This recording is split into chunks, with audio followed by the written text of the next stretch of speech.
Hello friends, welcome to learn services. This is Ram Soni. NDA 2021 की जो official answer की है ये आज यहां पर यूपीएससी ने जारी किया है और इस आंसर की को हम प्रॉपर तरीके से यहां पे डिस्कस करेंगे। आपको पता होना चाहिए 150 क्वेश्चनों में एक क्वेश्चन डिलीट किया गया है, बाकी सारे क्वेश्चंस यहां पर एज इट इज हैं। तो हम आज जो ऑफिशियल आंसर की है उसको यहां पर डिस्कस करने वाले हैं, जिसको यूपीएससी ने रिलीज किया है। बहुत सारी कोचिंग इंस्टीट्यूट्स अपने अपने आंसर की जारी करते हैं, लेकिन फिर भी इसके बावजूद भी आपको ऑफिशियल आंसर की जरूर देखना चाहिए, बिकॉज ऑफिशियल आंसर की जो रिलायबिलिटी है वो अलग ही होती है। Let's start our discussion. चलिए देखते हैं यहां पे पहले क्वेश्चन से।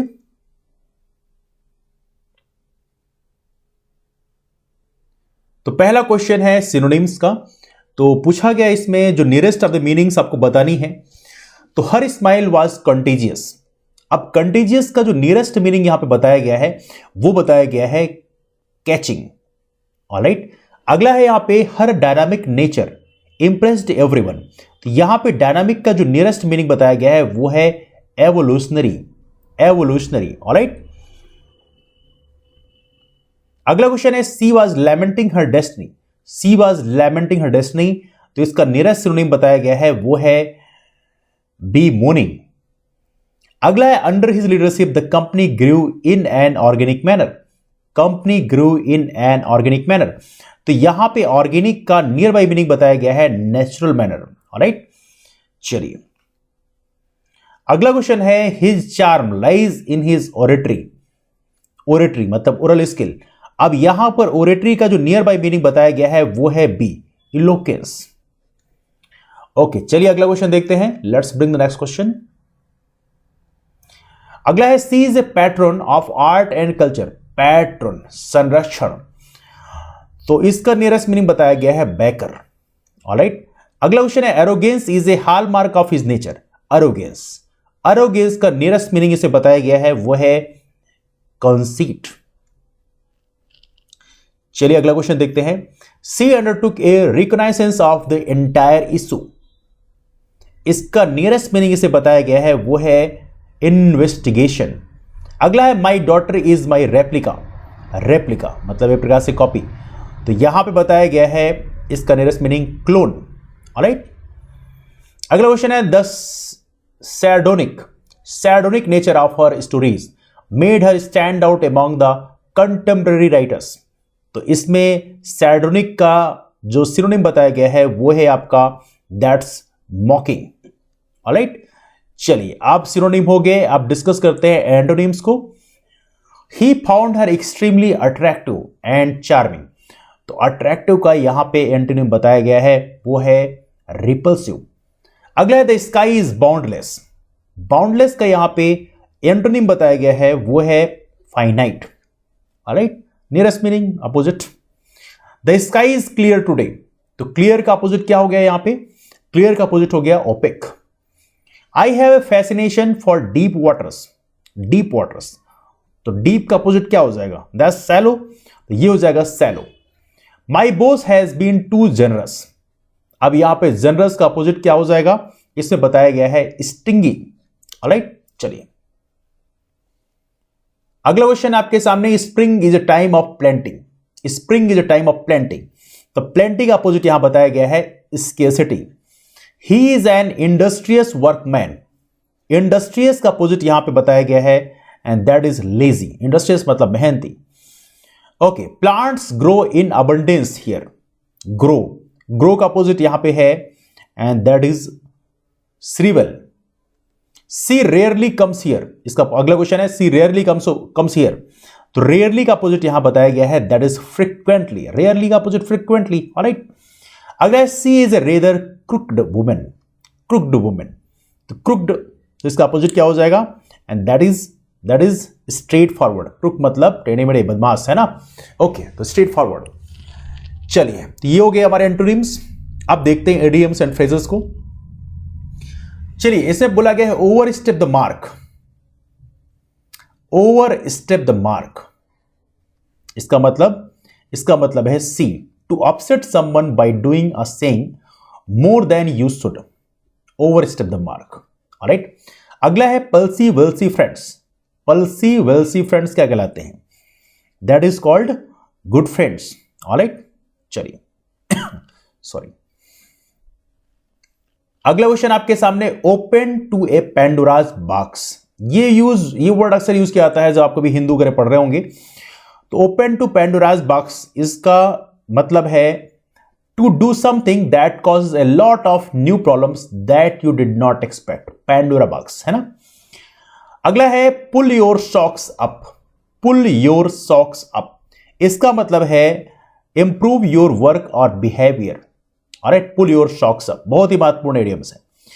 To get under somebody's skin. To get under somebody's skin, इसका मतलब होता है टू एनॉय समवन, मतलब किसी को परेशान करना। ऑलराइट, अगला है यहां पे टर्न टॉपसी टर्वी। टर्न टॉपसी टर्वी, इसका मतलब होता है टू कंप्लीटली चेंज समथिंग। अगला है एक क्लैरियन कॉल, बहुत ही फेमस वर्ड है एक क्लैरियन कॉल। क्लैरियन कॉल का मतलब है that's called strongest request. Strong request. Alright, Clarion call. Okay, यहां पे अगला क्वेश्चन है fire in the belly. Fire in the belly, just 1 second. Fire in the belly, fire in the belly का मतलब है powerful ambition. Fire in the belly, आपके पेट में आग लगी है, पावरफुल एम्बिशन, आपके एम्बिशन बहुत बड़े हैं। Hunky dory situation. Hunky dory situation, इसका मतलब होता है there are no problems and people are happy. Hunky dory situation मतलब चीजें सब अच्छी हैं। Give somebody a leg up. Give somebody a leg up, इसका मतलब होता है to help someone to be successful. Give somebody a leg up, to help someone to be successful, इसका मतलब है, ठीक है, बहुत ही फेमस है। अब यहां पे अगला स्पॉटिंग एरर। स्पॉटिंग एरर थोड़ा सा डिफिकल्ट होता है, बट देखते हैं, चलिए let's see this one. Question है आपके सामने, you don't have a monopoly on suffering, other people don't have problems too. अब इसे बताना है, तो इसमें सी में प्रॉब्लम है, you don't have monopoly on suffering, other people don't have problems too. तो ये यहां पे मैच नहीं कर रहा है।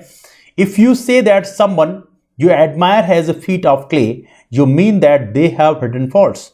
तो इसमें बेसिकली देखा जाए तो कोई एरर नहीं है, तो ये सेंटेंस बिल्कुल सही है। अगला क्वेश्चन आपके सामने, he refuse to change his decision, he refused it point out. अब देखिए यहां पे गड़बड़ लग रहा है ना, तो 33 का इसमें देखा जाए तो सी वाला ऑप्शन जो है ये सही है, मतलब यहां पे गलती है। अगला है the importance of the trade in Mughal time reinforced the cultural definition of wealth as something comprising of movable property. अब इसमें आपको बताना है, तो इसका सही आंसर क्या होगा? इसका सही आंसर बेसिकली सी में दिक्कत है, कंप्राइजिंग ऑफ मूवेबल प्रॉपर्टी, तो that's not suiting this one. अगला आपके सामने, in the 19th century most traditional scholars tried to stay clear from the imperial government. Okay, तो यहां पे देखा जाए तो इसमें जो मिस्टेक है वो सी है। आज यूजुअली सी में मिस्टेक ज्यादा होती है।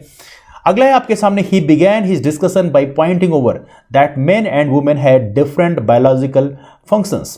तो इसमें देखा जाए तो इसमें सही है, ये है ए, ही बिगैन हिज डिस्कशन। तो यहां पे थोड़ा सा बेसिकली गड़बड़ है। अगला आपके सामने, दो he is poor but he is honest. Okay, तो यहां पे देखा जाए तो इसमें but he is, this is not suiting this one, तो ये बी वाला सही है, इसमें गलती है। अगला है, my mother has been doing everything for the family, my mother has been doing everything for family. तो इसमें बेसिकली गलत कुछ नहीं है, सारा ही सही है, तो इसमें डी बेसिकली है, नो एरर। अगला आपके सामने, when learning to dive it is important to relax in between and take breaks. तो इसमें इन्होंने सही बताया है, गलत बताया व्हेन लर्निंग टू डाइव, ये बेसिकली यहां पे सूट नहीं कर रहा है। अगला आपके सामने, I have the opportunity to study in America next year. तो यहां बेसिकली देखा जाए तो कुछ भी गलत नहीं है, मतलब सब कुछ सही है। I have the opportunity to study in America next year. Right, चलिए अब फिल इन द ब्लैंक्स करते हैं, let's fill the blanks. Okay, कौन सा वर्ड इसमें सूट करेगा? पहला क्वेश्चन है, there was a time when West Germany was a distinct. अब इसमें बेस्ट सूट करना है, कौन सा सूट करेगा? यह है बी, डिस्टिंक्ट पॉलिटी। अगला है आपके सामने, I was with the film I had expected it to be better, है ना, तो इसका सही सूट करेगा इसमें, I was disappointed with the film I had expected it to better. अगला आपके सामने, it was, just 1 second, it was a, किस तरह का एक्सपीरियंस है? एवरीबॉडी वॉज शॉक्ड, तो इसमें दिया है C, terrifying, it was terrifying experience, everybody was shocked. Okay, अगला है आपके सामने, elephants, elephants, elephants trumpet, trumpet when they perceive danger, तो ट्रम्पेट है ना, वो आवाज करते हैं। अगला आपके सामने the first film on Tagore was such a success that now they are going to make a, क्या होगा इसका होगा बेसिकली सिक्वल। सिक्वल वर्ड इस्तेमाल करते हैं, सीरियल वर्ड इस्तेमाल नहीं करते, सिक्वल मतलब उससे कई सारे सिक्वल बनाते हैं ना। चलिए अगला है आपके सामने United Nations had declared 2020 as the international year of plant health. Okay, that's very important. My brother is normally punctual but he is late today. My brother is normally punctual but he is late today. My son is very gullible. He trusts everyone. Gullible मतलब बहुत सीधा साधा। Okay, let's see the next one. Mahatma Gandhi was a lover of humanity and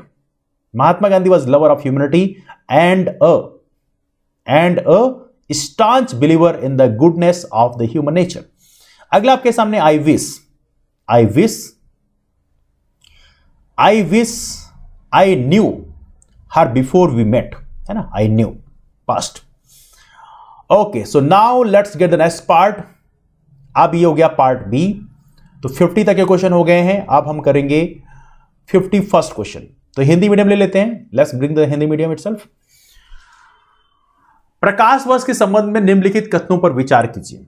तो ये कुछ कथन दिए हुए हैं, तो आइए जरा जानते हैं कि कथनों के बारे में। सॉरी,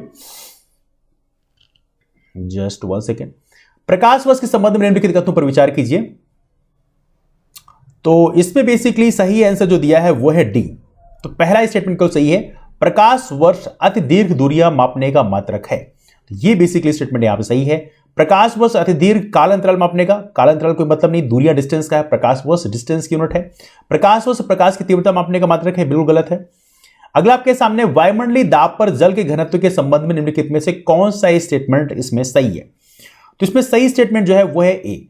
4 डिग्री सेंटीग्रेड पे जल घनत्व 1000 kg पर मीटर क्यूब होता है और ये सबसे अधिक होता है। तो ये चीज आप लोग याद रखेंगे, that's a very important question.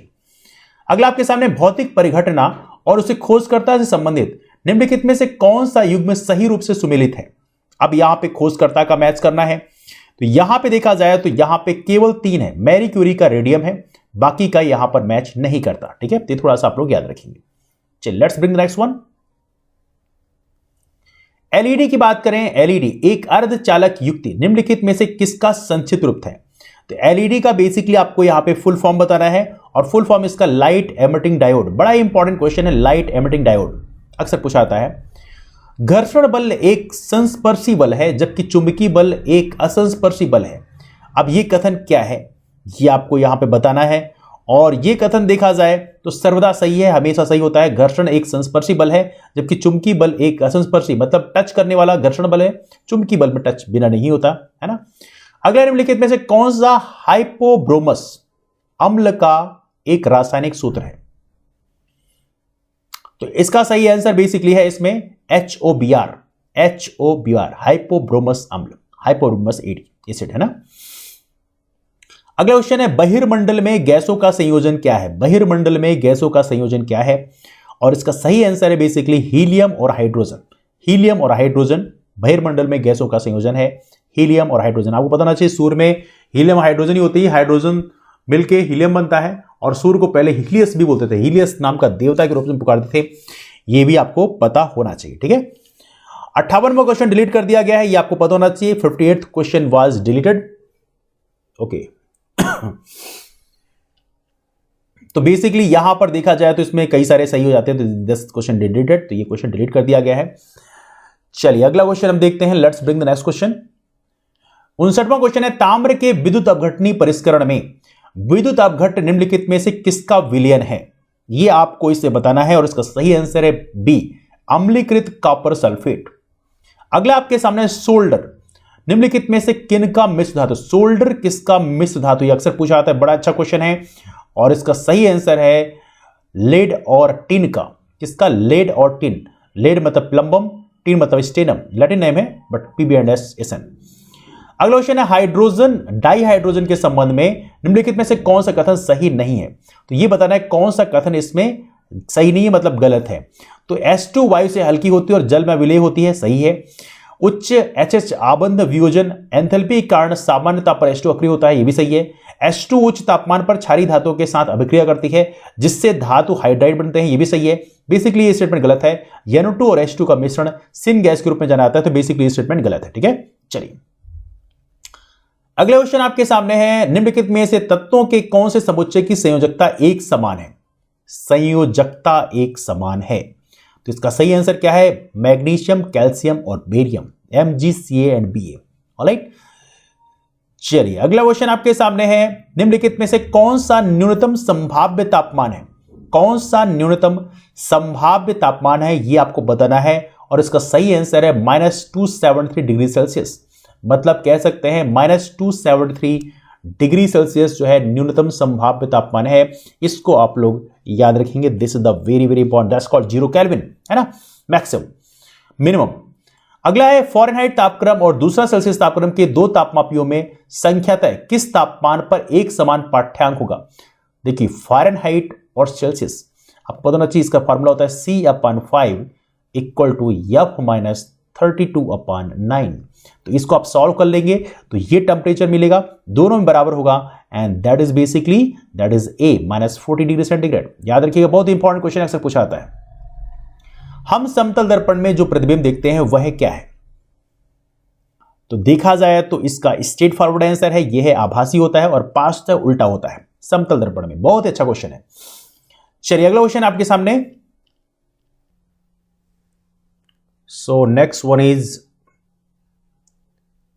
हरे व लाल रंगों को मिलाकर निम्नलिखित में से कौन सा रंग प्राप्त किया जा सकता है? हरे और लाल रंग को मिलाकर निम्नलिखित में से कौन सा रंग प्राप्त किया जा सकता है?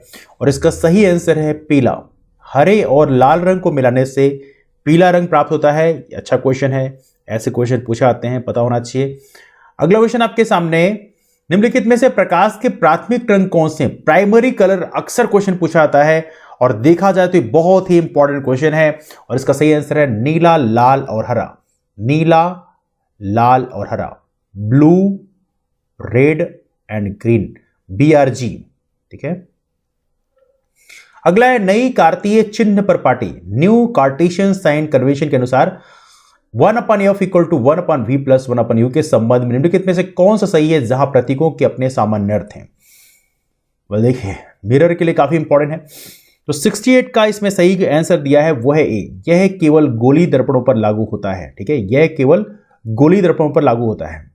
अगला क्वेश्चन आपके सामने, कोशिका द्रव्य और केंद्रक के विभिन्न भागों में पदार्थों का संचलन सामान्यतः किसके द्वारा किया जाता है? कोशिका द्रव्य और केंद्रक के विभिन्न भागों में पदार्थों का संचलन सामान्यतः किसके द्वारा किया जाता है? इसका सही आंसर है एंडोप्लाज्मिक रेटिकुलम के द्वारा। किसके द्वारा? एंडोप्लाज्मिक रेटिकुलम के द्वारा। इंपॉर्टेंट क्वेश्चन याद रखना। अगला क्वेश्चन आपके सामने है, माइटोकॉन्ड्रिया के किस भाग में एटीपी संश्लेषणकारी रासायनिक अभिक्रियाएं होती हैं? बड़ा ही अच्छा क्वेश्चन है और इसका सही आंसर है and that is basically C, आंतरिक झिल्ली। तो 70 का सही आंसर क्या है? C। अगला आपके सामने, सल्की उपकला कोशिकाएं। सल्की उपकला कोशिकाएं किसके आंतरिक स्तर में पाई जाती हैं? सल्की उपकला कोशिकाएं किसके आंतरिक स्तर में पाई जाती हैं? इसका सही आंसर है A, ग्रास नली। अगला क्वेश्चन है, विभाज्योतकी कोशिकाओं का विशिष्ट स्थायी ऊतकों में रूपांतरण किस प्रक्रिया के द्वारा होता है? विभाज्योतकी कोशिकाओं का विशिष्ट स्थायी ऊतकों में रूपांतरण किस प्रक्रिया के द्वारा होता है? इसका सही आंसर है कोशिका विभेदन। अगला क्वेश्चन है, पौधों में किसी एक प्रक्रिया का गैसीय उत्पाद किसी अन्य जैव प्रक्रिया के लिए आवश्यक है जिससे ऊर्जा निर्मुक्त होती है? नीचे इस प्रक्रिया और उत्पाद के 4 संयोजन दिए गए हैं, सही उत्तर आपको चुनना है। तो इसका सही आंसर है बेसिकली वो है C, प्रकाश संश्लेषण और ऑक्सीजन। ठीक है, बहुत इंपॉर्टेंट क्वेश्चन है। चलिए अगला क्वेश्चन देखते हैं, let's bring the next question.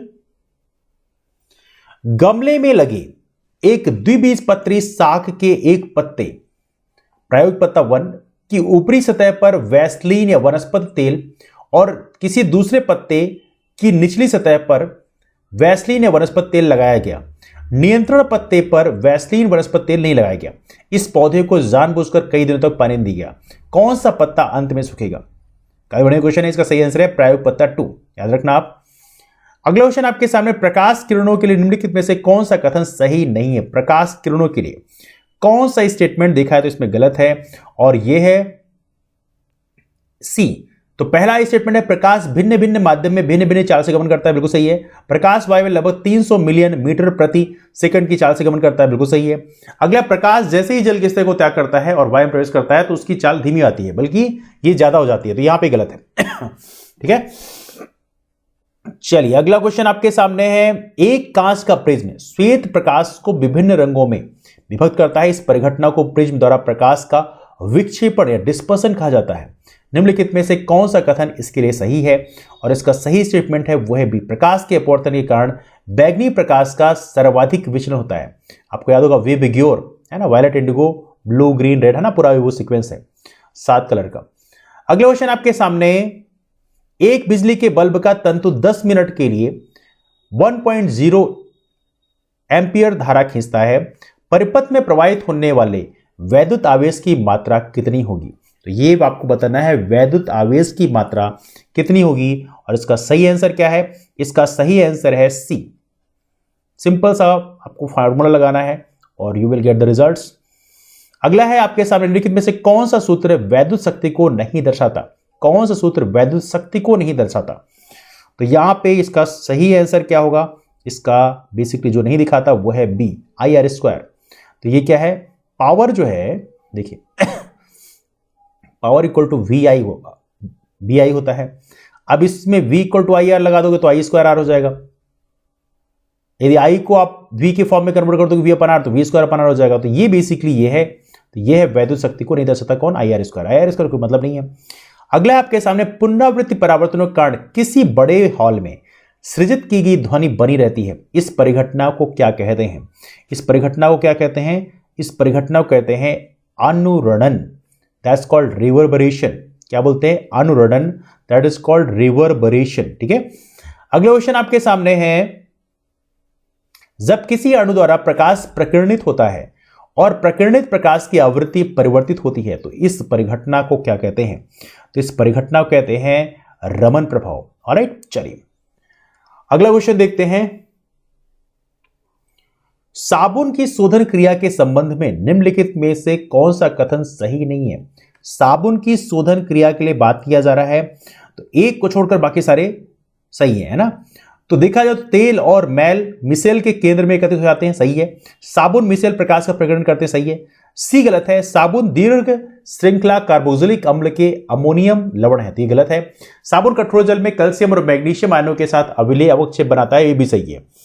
अगला आपके सामने, निकेल उत्प्रेरक का उपयोग करते हुए वनस्पति तेलों का हाइड्रोजनीकरण निम्नलिखित में से किसका उदाहरण है? तो इसका सही आंसर है बेसिकली सी, संकलन अभिक्रिया। चलिए अगला क्वेश्चन आपके सामने, निम्नलिखित में से कौन सा पदार्थ कार्बन का अपर रूप नहीं है? कौन सा पदार्थ इसमें कार्बन का अपर रूप नहीं है? तो यह है फ्लाई ऐश। बाकी सारे के सारे अपर रूप हैं, चाहे वो हीरा हो, चाहे वो ग्राफीन हो, चाहे फुलरीन हो।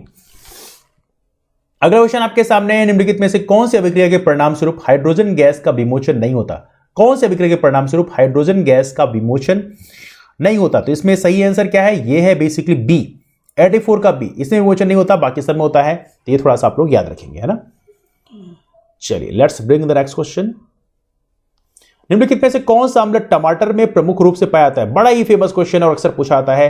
टमाटर में प्रमुख रूप से पाया जाता है और इसका सही आंसर क्या है? सॉरी, वो है सी, ऑक्जेलिक एसिड। कौन सा एसिड पाया जाता है? Oxalic acid, oxalic acid.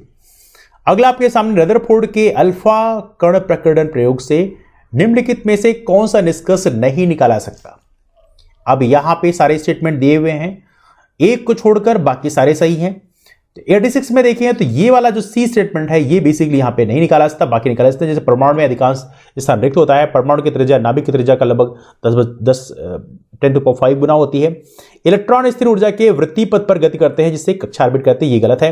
बाकी परमाणु का लगभग संपूर्ण द्रव्यमान नाभिक में होता है, तो बाकी सारे स्टेटमेंट यहाँ पे सही है। अगला है, बुझा चूना CaOH का होल ट्वाइस बनाने के लिए बिना बुझे चूने CO की जल के साथ अभिक्रिया किसका उदाहरण है? तो कौन सा एग्जाम्पल इसमें कहलाएगा? तो यह है बेसिकली ऊष्माक्षेपी अभिक्रिया। तो अभिक्रिया का नाम आपको पता होना चाहिए, कई बार पूछा जाता है। अगला आपके सामने है, अब उष्मा छिपी मतलब जिसमें एनर्जी जनरेट होती है, ठीक है। निम्नलिखित में से कौन सा जैव मात्रा ऊर्जा स्रोत नहीं है? कौन सा जैव मात्रा ऊर्जा स्रोत नहीं है? तो इसका सही है नाभिकीय रिएक्टर। बाकी लकड़ी है, गोबर गैस, कोयला, ये सारे ऊर्जा स्रोत हैं। नाभिकीय रिएक्टर तो एक प्रकार से ये बेसिकली हमारी मशीन का नाम है बेसिकली, तो थोड़ा सा आप लोग याद रखेंगे, है ना। चलिए ओके, बड़ा ही फेमस क्वेश्चन है, तारों का टिमटिमाना किस कारण से होता है? तारों का टिमटिमाना किस कारण से होता है? और इसका सही आंसर क्या है? तारों के प्रकाश के वायुमंडलीय अपवर्तन के कारण। बड़ा ही इंपॉर्टेंट क्वेश्चन है। अगला है आपके सामने, निम्नलिखित में से कौन सी ध्वनि तरंग की आवृत्ति की इकाई नहीं हो सकती? ध्वनि तरंग की आवृत्ति की इकाई नहीं हो सकती, और यह है डीबी, बाकी सारी यूनिट्स हैं, ठीक है, आवृत्ति की। विस्पंद मतलब बीट एक ऐसी परिघटना है जो तब घटित होती है जब दो गुणावृत्ति तरंगों की आवृत्तियां क्या होती हैं? ये होती हैं लगभग समान होती हैं, ठीक है, विस्पंद बीट। किसी वायु कांच पर सीमा पर प्रकाश तरंगें आपतित होती हैं, कुछ प्रकाश तरंगें परावर्तित होती हैं और कुछ कांच में अपवर्तित होती हैं। आपतित तरंग और अपवर्तित तरंग के लिए निम्नलिखित में से कौन सा गुणधर्म एक समान है? और यह है आवृत्ति। याद रखिएगा, बड़ा इंपॉर्टेंट क्वेश्चन है। अगला आपके सामने, किसी सरल आवर्त दोलक के लिए निम्नलिखित में से कौन सा कथन सही है? तो यहां पे देखें तो यह सही है, कार्यकारी बल माध्य स्थिति से विस्थापन के अनुक्रमानुपाती होता है और विपरीत दिशा में होता है।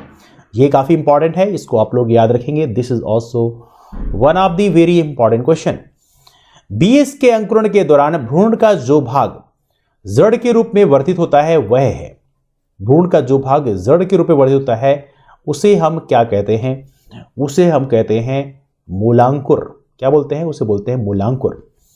ओके, अगला क्वेश्चन है, किसी प्रारूपिक पुष्प में अंकुरित होने वाले परागकण बीजांड में पहुंचने से पहले जायांग के कई भागों से होकर गुजरते हैं। नीचे जायांग के भागों की सूची विभिन्न संयोजनों में दी गई है। उस संयोजन को चुनिए जो पराग नलिका पथ यात्रा के सही अनुक्रम को दर्शाता है। काफी बढ़िया क्वेश्चन है, और देखें तो इसका सही आंसर है वो है बी, वर्तिकाग्र, वर्तिका और अंडाशय। याद रखना, बढ़िया क्वेश्चन है बायोलॉजी का। चलिए अगला क्वेश्चन आपके सामने, यदि मानव रक्त को 2% अपमार्जक घोल में रखा जाए तो लाल रुधिर कणिकाओं आरबीसी का क्या होगा? तो इसका सही आंसर है आपका डी, आरबीसी का लयन हो जाएगा, ठीक है। आरबीसी का क्या हो जाएगा? आरबीसी का लयन हो जाएगा। अगला आपके सामने, शाकाहारियों के लिए विटामिन और खनिजों का प्रमुख स्रोत क्या है? शाकाहारियों के लिए, वेजिटेरियंस के लिए, तो कौन सा प्रमुख स्रोत है? प्रमुख स्रोत है इसमें दैट इज सी, सब्जी और फल।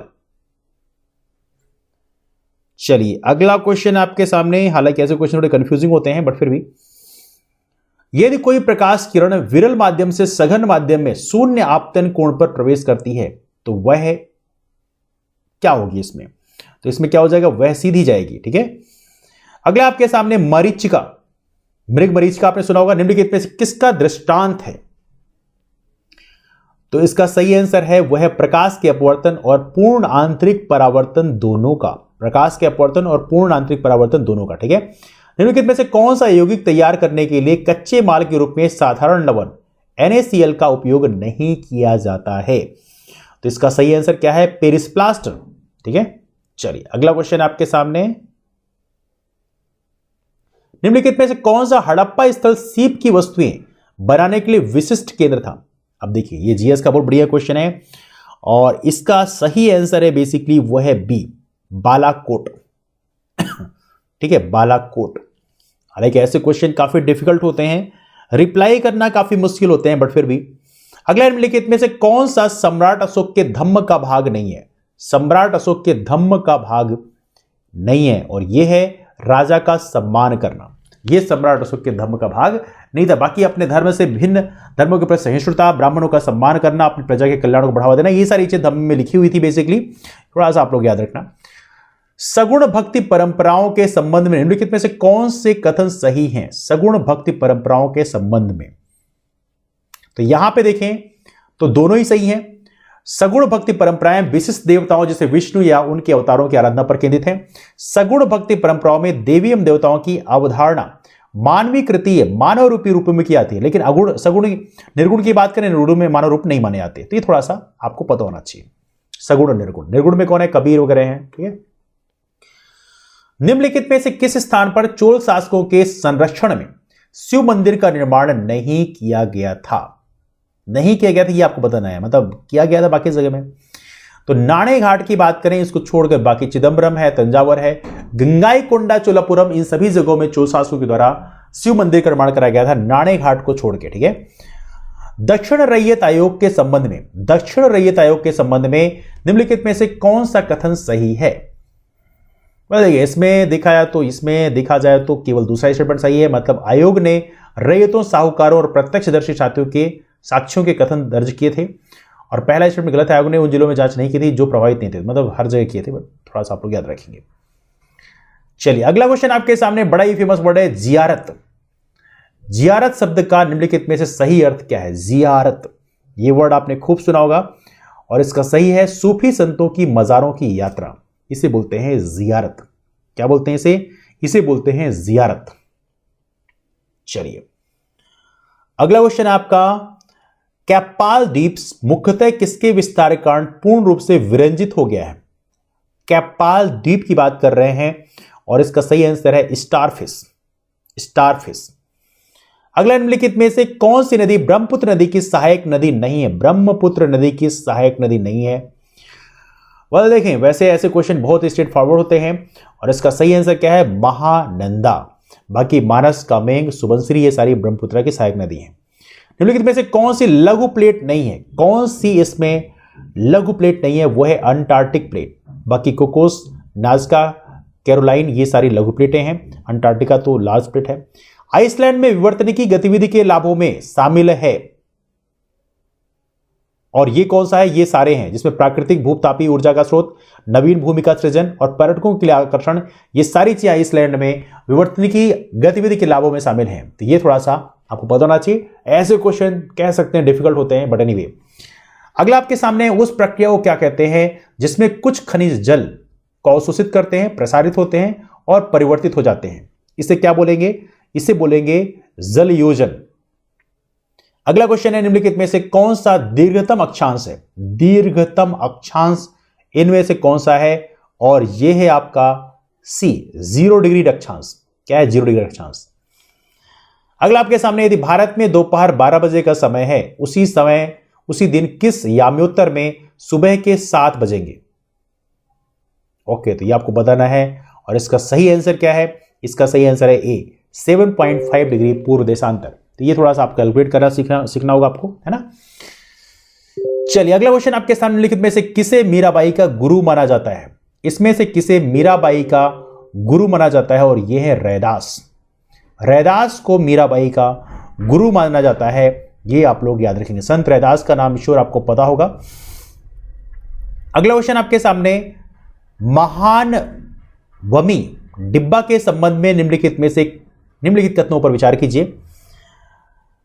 तो महानवमी डिब्बा के संबंध में, ठीक है, महानवमी डिब्बा की बात कर रहे हैं, और इसके बारे में देखा जाए तो केवल दूसरा स्टेटमेंट सही है, मतलब यह एक वृहत पंच का नाम था जिसका आधार उभर नक्काशी से आच्छादित था। पहला स्टेटमेंट गलत है, यह महानवमी त्योहार के अवसर पर वितरित की जाने वाली मिठाई के बहुत बड़े डिब्बे का नाम है, ये कोई मतलब नहीं है। तो दूसरा स्टेटमेंट केवल यहां पे सही है। अगला आपके सामने, आयन एकबरी बोलते हैं वैसे, कि संबंध निम्नलिखित में से कौन सा कथन सही नहीं है? तो बाकी सारे स्टेटमेंट सही है, एक को छोड़कर। तो डी स्टेटमेंट यहां पे गलत है, बाकी सारे सही है। रचयिता अबुल फजल है, बिल्कुल सही। यह एक वृहत कृति अकबरनामा का एक भाग है, बहुत अच्छे। इसमें उल्लेख किया गया है कि मुगल साम्राज्य में विविध जन समुदाय थे और सामासिक संस्कृत थी। तो ये थोड़ा सा आप लोग याद रखेंगे, ये है आपका आयन ए अकबरी, ठीक है। चलिए अगला क्वेश्चन आपके सामने, स्वामी दयानंद सरस्वती,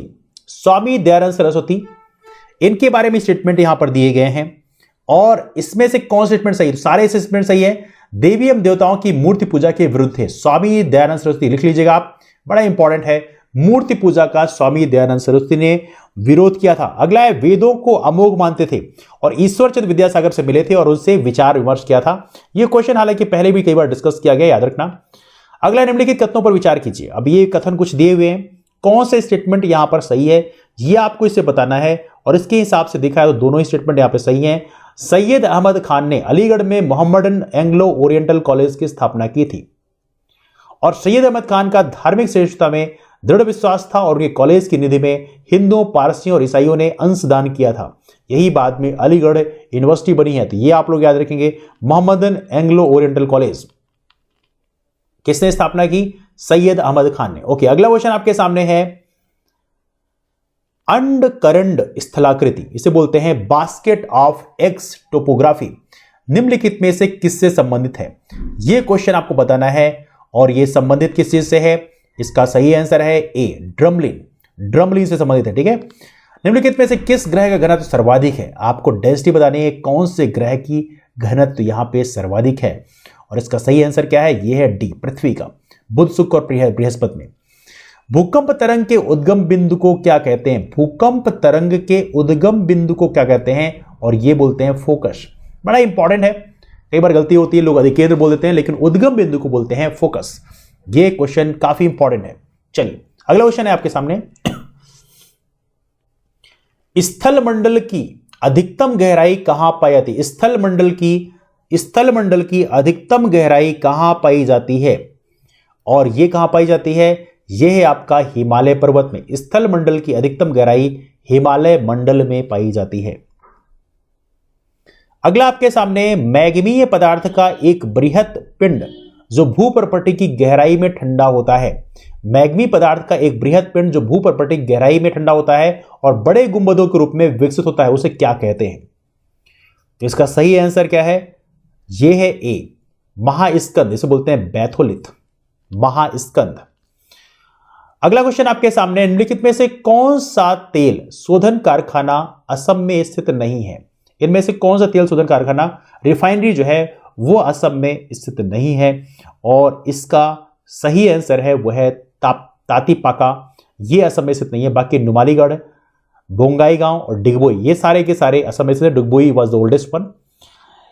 चलिए अगला क्वेश्चन आपके सामने है, 2 दशक के पश्चात दक्षिण अफ्रीका से वापस आने पर महात्मा गांधी भारत में सर्वप्रथम सार्वजनिक रूप से कहां और कब उपस्थित थे? बहुत ही फेमस क्वेश्चन है, याद रखना, ये क्वेश्चन अक्सर एग्जाम में पूछा आता है और इसका सही आंसर है सी, 1916 में बनारस हिंदू विश्वविद्यालय में। बड़ा इंपॉर्टेंट क्वेश्चन है, बहुत सारे लोग लगता है चंपारण में या लखनऊ में, बट नहीं, लखनऊ पैक्ट में बाद में गए थे। आपको पता होना चाहिए लखनऊ पैक्ट भी काफी इंपॉर्टेंट है। लखनऊ पैक्ट में बेसिकली देखा जाए तो वहां पे जो अंबिका चरण मजूमदार ने अध्यक्षता किया था और आपको पता होना चाहिए वहां पे राजकुमार शुक्ला ने उनको चंपारण के लिए इन्वाइट किया था, वो एक अलग है, लेकिन उसके पहले बनारस हिंदू विश्वविद्यालय में ये गए थे, तो ये थोड़ा सा आप याद रखेंगे ना। भारतीय राष्ट्रीय कांग्रेस ने पूर्ण स्वराज की मांग कब और कहां रखी? भारतीय राष्ट्रीय कांग्रेस, सबसे सिंपल क्वेश्चन है और इसका सही आंसर है वह है लाहौर में 1929 में। ठीक है, और यहीं से फिर हमने 26 जनवरी में पूर्ण स्वराज मनाना शुरू कर दिया था। अगर भारत में पुरुषों और स्त्रियों में संपूर्ण समता का उपबंध निम्नलिखित में से किसमें किया गया है?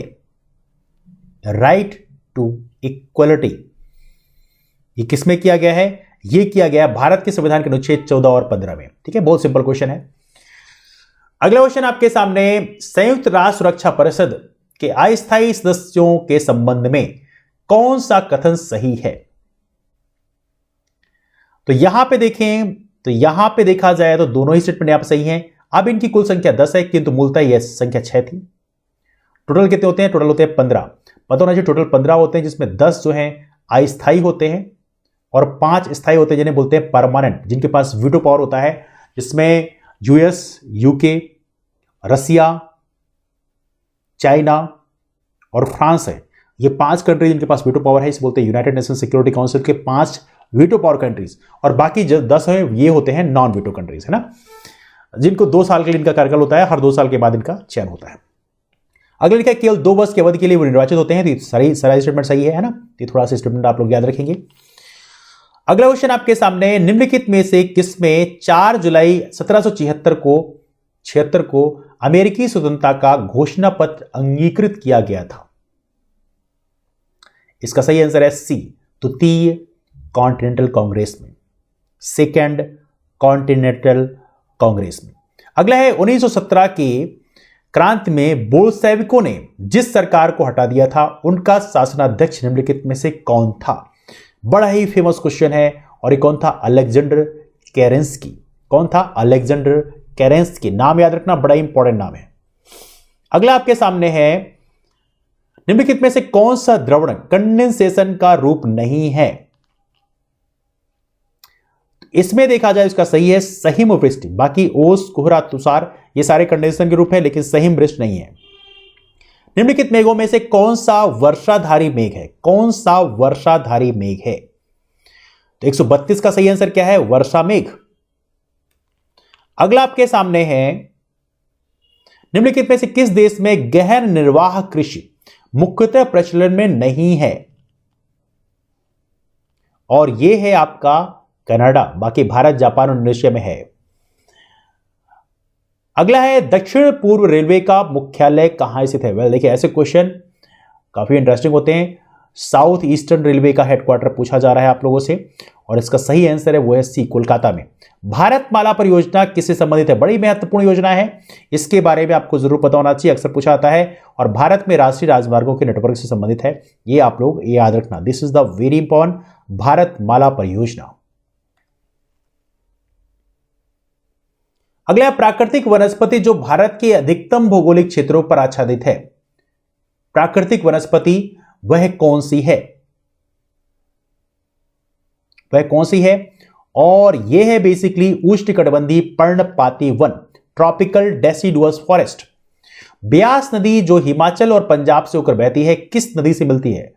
यह क्वेश्चन मैंने अपनी क्लास में कई बार डिस्कस किया है वैसे देखा जाए तो। और इसकी है सतलज। कहां मिलती है? हरिके पे मिलती है। हरिके वो जलाशय है जहां से इंदिरा गांधी कैनाल भी निकलती है। भारत के संविधान के संबंध में निम्नलिखित में से कौन सा कथन सही नहीं है? गलत स्टेटमेंट बताना है इसमें कौन सही नहीं है, बाकी सारे स्टेटमेंट यहां सही है को छोड़कर। तो ये बेसिकली सी, उद्देशिका न्यायालय प्रवर्तनीय है, ऐसा कुछ नहीं है। समाजवादी और पंथ निरपेक्ष शब्द प्रारंभ में संविधान के अंश नहीं थे, बिल्कुल सही बात है। उद्देशिका में भारत के संविधान के उद्देश्यों का उल्लेख है, बिल्कुल सही है।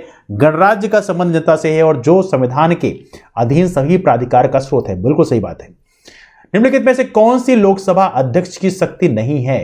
कौन सा इसमें लोकसभा अध्यक्ष की शक्ति नहीं है? बढ़िया क्वेश्चन है देखा जाए तो इसमें देखा जाए तो इसका सही आंसर है वो है बी, अध्यक्ष सदन में प्रथमतः मत देगा। प्रथमतः नहीं देता, लास्ट में देता है इन केस टाई हो जाता है तो। ये थोड़ा सा आप लोग याद रखेंगे, ठीक है। अगला क्वेश्चन आपके सामने, भारत के संविधान के अनुच्छेद 51A की बात करें जो भाग 4A में आता है, क्या शामिल है? ऑब्वियस सी बात है, स्वर्ण सिंह कमेटी की रिकमेंडेशन से। स्वर्ण सिंह कमेटी की रिकमेंडेशन से 42nd अमेंडमेंट किया गया और जिसमें मौलिक कर्तव्य जो है हमारे संविधान में ऐड किया गया। यह आपको याद रखना है, that is called fundamental duty. केंद्रीय वित्त मंत्रालय द्वारा जारी नवंबर 2020 तक के आंकड़ों के अनुसार वर्ष 2020-21 के लिए ओडीआई प्रत्यक्ष बहिर्निवेश के संदर्भ में से कौन सा देश प्रथम स्थान पर है? बहुत ही महत्वपूर्ण क्वेश्चन है और इसका सही आंसर है वह है बी, सिंगापुर। अगला आपके सामने है युद्धाभ्यास डेजर्ट नाइट 21। ऐसे क्वेश्चन अक्सर पूछाते हैं। भारतीय वायुसेना और निम्नलिखित में से किस देश की वायुसेना के बीच द्विपक्षीय युद्धाभ्यास है? ऐसे क्वेश्चन पूछाते हैं। युद्धाभ्यास है डेजर्ट नाइट 21। यह किसके बीच में किया गया? यह किया गया भारत और फ्रांस के बीच में। अगला आपके सामने, गणतंत्र दिवस परेड 2021 में निम्नलिखित में से किस राज्य संघ राज्य क्षेत्र की झांकी का सर्वश्रेष्ठ झांकी के रूप में चयन किया गया था? काफी अच्छा क्वेश्चन है और इसका सही आंसर है वह है उत्तर प्रदेश। उत्तर प्रदेश को मिला था। अगला क्वेश्चन आपके सामने, हाल ही में दिसंबर 2020 में हुए निर्वाचन में फॉस्टिन ऑर्केंज टुडेरा ने निम्नलिखित में से किस एक देश के राष्ट्रपति के पद हेतु दूसरे कार्यकाल के लिए जीत प्राप्त की है? देश का नाम आपको पहचानना है। इसका सही आंसर है मध्य अफ्रीकी गणराज्य, से बोलते हैं सेंट्रल अफ्रीकन रिपब्लिक। ऐसे क्वेश्चन को रिप्लाई करना थोड़ा सा मुश्किल होता है। लीजन ऑफ मेरिट, यह पुरस्कार के संबंध में लिखित में कौन सा कथन सही नहीं है? लीजन ऑफ मेरिट आप बता सकते हैं किसको मिला है? यह देखा जाए तो यह संयुक्त राज्य अमेरिका सर्वोच्च नागरिक पुरस्कार है, यह गलत है। यह पुरस्कार संयुक्त राज्य अमेरिका के राष्ट्रपति द्वारा प्रदान किया जाता है, बिल्कुल सही बात है। यह पुरस्कार दिसंबर 2020 में भारत के प्रधानमंत्री को प्रदान किया गया, नरेंद्र मोदी जी को दिया गया। यह पुरस्कार ऑस्ट्रेलिया के प्रधानमंत्री स्कॉट मॉरिसन को भी प्रदान किया गया था, याद रखिएगा। इसे बोलते हैं लीजन ऑफ मेरिट। यह पुरस्कार संयुक्त राज्य अमेरिका के राष्ट्रपति के द्वारा प्रदान किया जाता है। अगला है अभ्यास कवच के बारे में, निम्नलिखित में से कौन सा कथन सर्वाधिक उपयुक्त है? तो ये देखिए, तो ये डी स्टेटमेंट सही है। भारतीय थल सेना, भारतीय नौसेना, भारतीय वायुसेना और भारतीय तटरक्षक का संयुक्त सैन्य अभ्यास है। बिल्कुल सही है, अभ्यास कवच। अगला क्वेश्चन आपके सामने,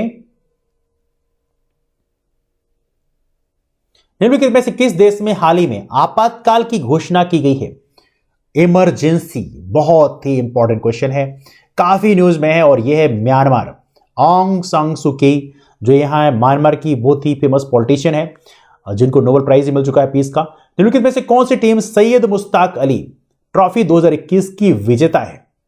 ओके, ऐसे क्वेश्चन रिप्लाई करना थोड़ा सा मुश्किल होता है, लेकिन इसका सही आंसर है वह है तमिलनाडु। तमिलनाडु। कौन सा देश मालदीव के स्थान पर 2023 हिंद महासागर द्वीप खेल इंडियन ओशन आइलैंड गेम्स की मेजबानी करेगा? बहुत इंपॉर्टेंट क्वेश्चन है, और यह कौन करेगा? यह करेगा मेडागास्कर। अगला है और लास्ट क्वेश्चन है, क्लेयर पोलोशॉक का समाचार में रहने का निम्नलिखित में से सही कारण पहचानिए। और इसका सही आंसर है सी, वे पुरुषों क्रिकेट टेस्ट मैच आयोजित करने वाली प्रथम महिला मैच अधिकारी बनी। तो ये रहा आपका एनडीए का ऑफिशियल आंसर की। आई एम श्योर इससे आपको बहुत बेनिफिट मिलेगा। बहुत सारी प्रिपरेशन जो है ऑफिशियल आंसर की होती हैं। ऑफिशियल आंसर की के डेटा जो है बिल्कुल एग्जैक्ट होते हैं, तो ऑफिशियल आंसर की को आप लोग जरूर रेफर करें। अपने सभी यार दोस्तों को ये वीडियो जरूर शेयर करें, जिससे उनको क्लैरिटी मिलने में आसानी हो। डिस्कशन के वाइंड अप करते हैं, लेकिन यूपीएससी जैसे एग्जाम के प्रिपरेशन के लिए आप इस चैनल को फॉलो कर सकते हैं, और ये चैनल आपके फाइनल सिलेक्शन में एक महत्वपूर्ण रोल प्ले कर सकता है। तो चलिए मुलाकात करते हैं आप लोग फिर, तब तक के लिए bye bye, take care, have a wonderful day ahead, keep forward and thank you so much to all of you. Take care, thanks so much.